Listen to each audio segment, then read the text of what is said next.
Hi, Gabe. Nice to meet you. I just thought I would give you a quick tour of the things that you're going to be using as you make the cornet. This is the blank. It's cut out of a plank of wood. This wood is Castello, but you'll do just fine with maple or cherry if you can find anything nice and hard.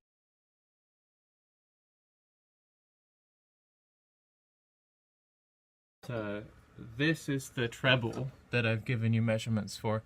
A copy of something in the Vienna Museum. So when you bring yours here, we can compare it. This is the stencil which I mentioned.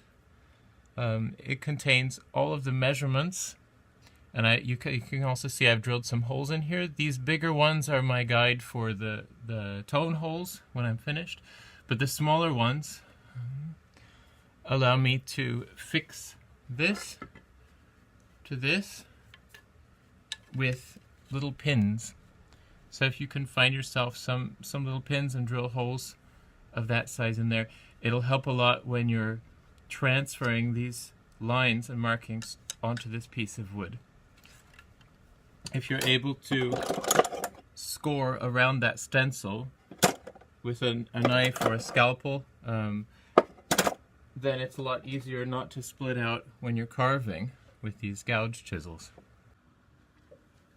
For the actual carving part, I have a very useful vise.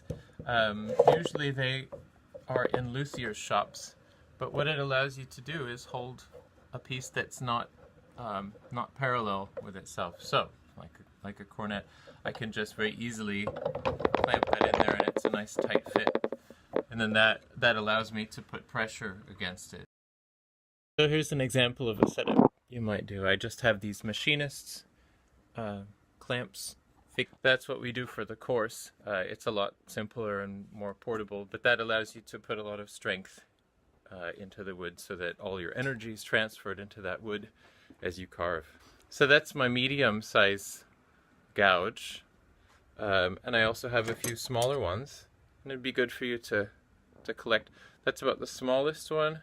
I do a finish with rolled pieces of sandpaper and scrapers. Probably historically they used mostly scrapers, but just a nice piece of rough sandpaper rolled gives you enough control to smooth out and kind of plane all the sections of the board that still have chisel marks on them. When you get ready for the gluing stage, it's useful to have a bright light that you can shine down the bore so that you can align the halves. I have a long inspection lamp, which allows me really to look at any spot in the bore and see if the two halves are really nicely aligned or if they're slightly off.